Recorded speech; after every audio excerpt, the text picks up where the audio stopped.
Bonjour et bienvenue sur la mécanique universelle.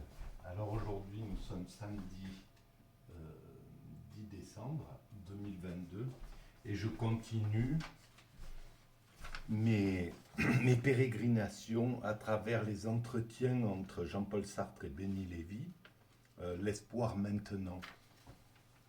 Un livre qui a été publié dans les années 80 chez Verdier. Voilà. Alors, je suis au premier chapitre,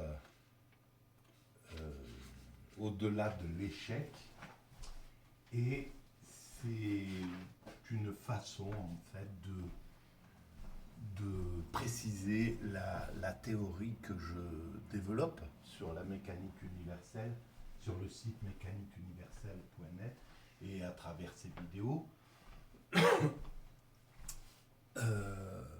Qui essaie de démontrer de façon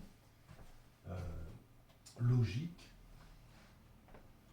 de façon un peu, on pourrait presque dire un peu scientifique, enfin, c'est pas, j'ai aucun moyen de faire quelque chose de scientifique au sens propre du terme, mais disons, de démontrer que l'humanité a un sens, qu'elle évolue vers son ultime perfection, que nous travaillons sans le savoir depuis l'origine, depuis que nous nous sommes distingués des autres primates pour prendre notre envol et pour commencer une évolution à travers la culture.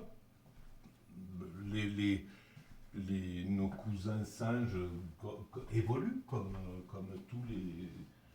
tout le vivant. On est en évolution, même si voilà, on cherche à atteindre un seuil d'évolution.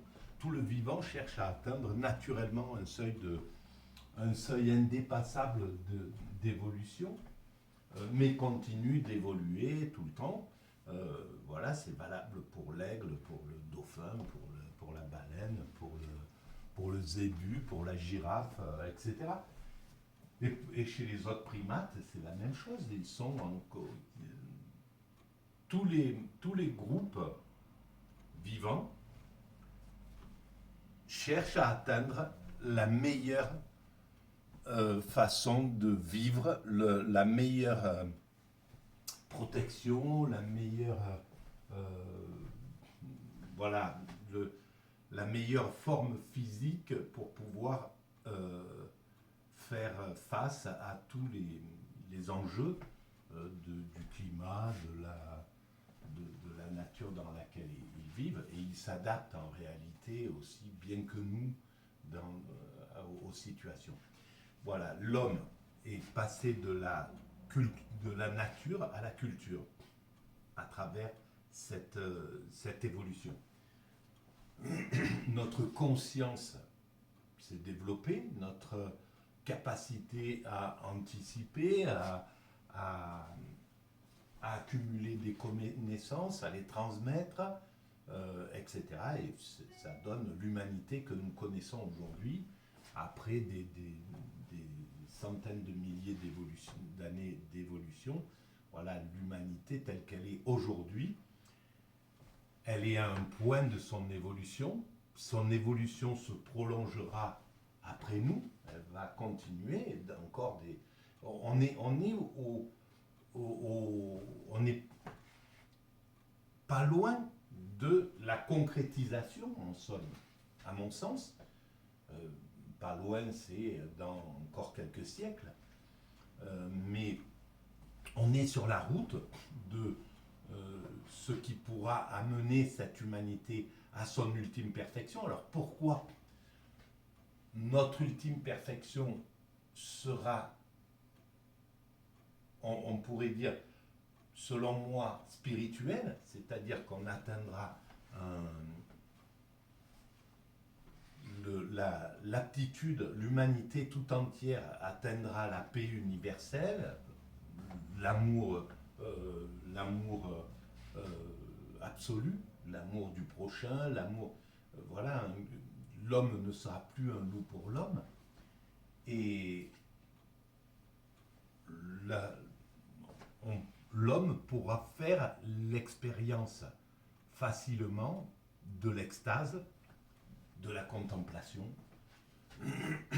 de la béatitude, du samadhi, de l'éveil, de la sagesse, peu importe comment on appelle cet état supérieur d'extase.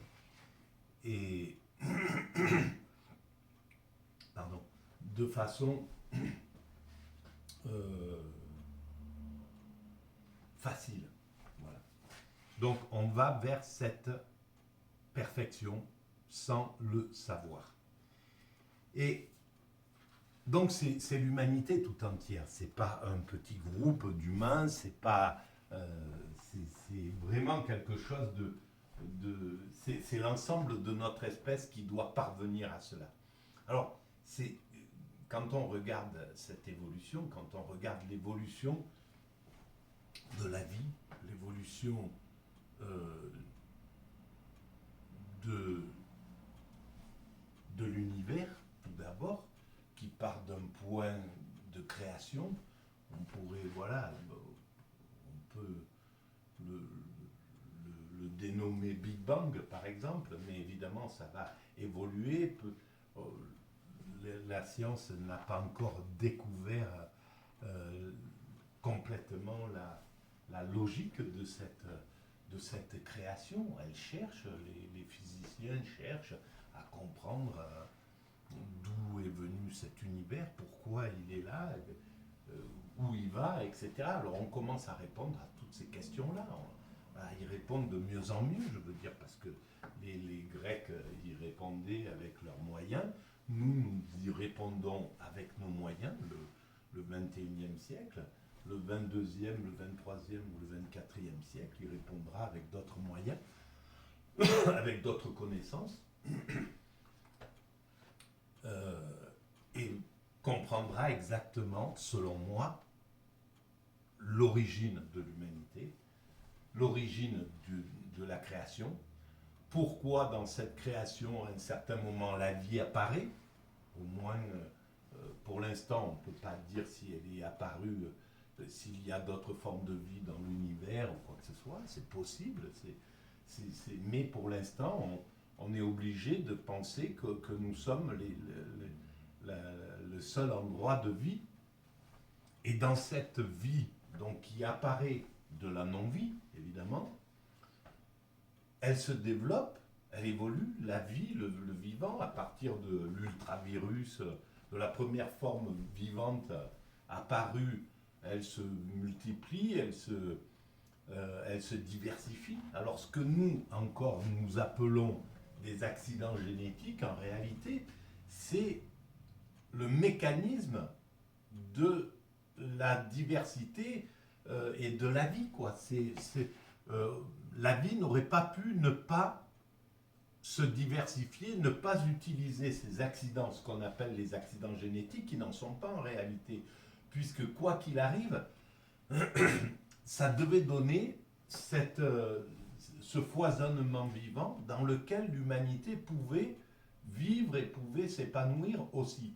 Et pourquoi, à un certain moment de cette montée progressive vers une sorte d'esprit supérieur, on pourrait dire, mais supérieur pas au niveau qualitatif, mais supérieur au niveau de son... Par exemple, l'humanité, l'homme a les moyens les plus... on pourrait dire...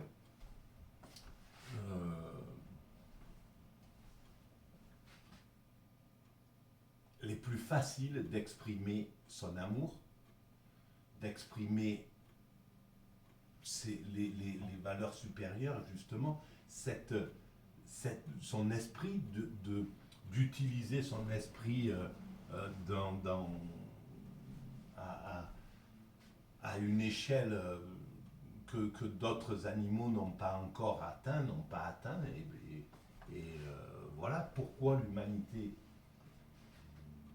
parvient à cette évolution-là, on ne peut pas pour l'instant encore comprendre réellement le but, le sens de cette évolution.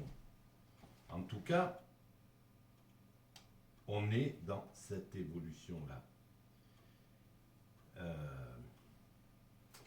Voilà.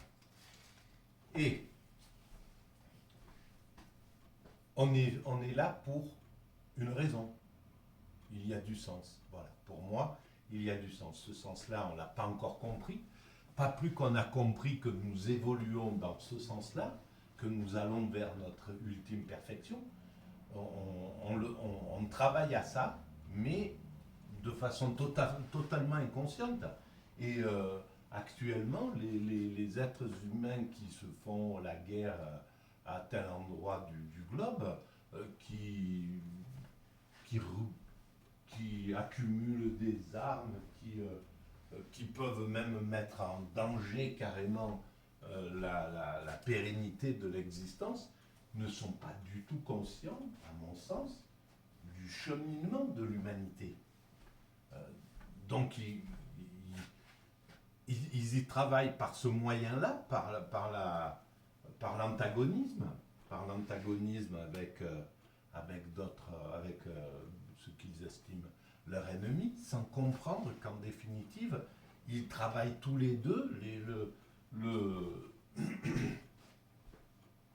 les deux ennemis, en somme, qui se battent par groupe humain interposé, hein, parce que c'est souvent comme ça. Ils se rendent pas compte qu'ils sont en réalité en train de construire l'humanité par le pire moyen, on pourrait dire, mais voilà qu'en réalité, ce sont les deux acteurs, ils sont englobés dans l'évolution de l'humanité. Et en réalité, c'est ça la prise de conscience qui se profile maintenant. L'humanité doit commencer à penser, à comprendre ce qu'elle est en train de construire. On doit commencer à se poser cette question qui est fondamentale et donc changer de façon d'évoluer. Au lieu d'évoluer de façon inconsciente, évoluer de façon consciente et fraternelle, on pourrait dire, ou symbiotique. Voilà, pour l'instant, on évolue de façon antagoniste aussi. Bien entendu, on a tout le panel de notre système d'évolution. On évolue aussi par la fraternité, par la rencontre respectueuse, par le tourisme, par l'amitié entre les peuples, etc. Il y a tout ce travail qui se fait, mais il y a aussi le travail par l'antagonisme, par le neutralisme, c'est-à-dire par l'ignorance de l'autre, par l'égoïsme, mais aussi par la générosité, etc. On a tous ces moyens qui sont là et qui construisent l'humanité. Simplement, il va falloir passer à un certain moment à quelque chose qui sera plus dangereux, qui n'aura plus le danger de l'évolution antagoniste, de l'évolution par la violence, qui sera l'évolution fraternelle, universelle. Et pour ça, il faudra faire passer les groupes particuliers, les communautés particulières, les pays, les nations particulières, à un niveau universel qui a déjà été construit. L'ONU, etc. Voilà, toutes ces structures sont déjà construites. C'est ce qui peut nous faire comprendre que nous sommes dans cette voie. Nous sommes partis d'un petit clan qui s'est diversifié, qui s'est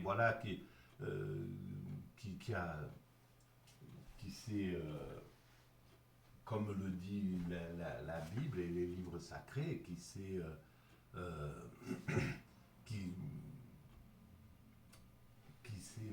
comment on dit, qui est allé conquérir toute cette planète, voilà, qui s'est multipliée. l'humanité s'est progressivement multipliée, est allée s'adapter à tous les milieux, tous les environnements, à 5-6 000 mètres d'altitude, dans le désert le plus aride du sable, en Amazonie, en pleine forêt amazonienne, dans le bush, chez les Inuits. Voilà, tout l'espèce humaine, tous nos frères, en fait, sont allés, voilà, ce sont nos frères, en réalité, hein, tout simplement. Donc, sont allés s'acclimater à chaque endroit pour comprendre l'entièreté de cette planète. Et en fait, c'est un petit peu comme si ce groupe humain était allé euh, voir, essayer de s'adapter à tous les environnements pour, comprendre cette planète. Et depuis très peu, depuis 2 siècles, à peu près, les hommes ont commencé à se rencontrer. Les dernières tribus, il y a peut-être 50 ans qu'on les connaît. Ça fait peut-être 50 ans qu'on connaît tous les êtres humains qui composent cette planète, hein, qui composent notre espèce en réalité. Et donc, pardon, dans cette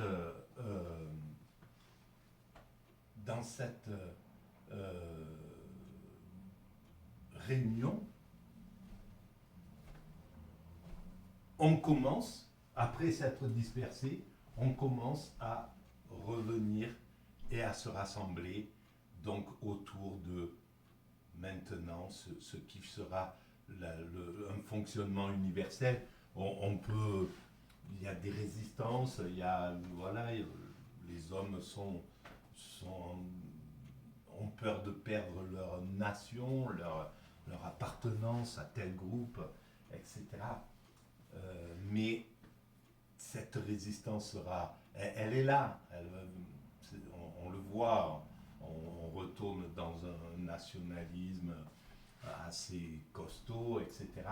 Parce que l'universalité ne se passe pas correctement bien, il y a encore cet antagonisme, il y a les mouvements réactionnaires qui préfèrent avoir des ennemis pour évoluer, qui ont besoin d'un challenger, en somme, qui ont besoin d'un ennemi pour mettre en œuvre toute leur agressivité, toute leur violence, toute leur créativité à travers la violence. Hein. Voilà. Et donc, on va vers cette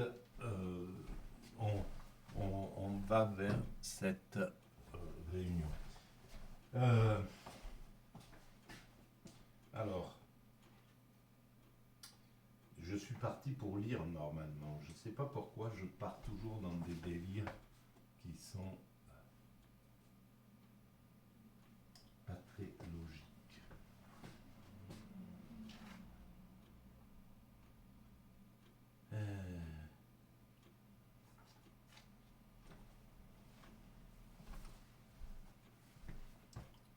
Donc,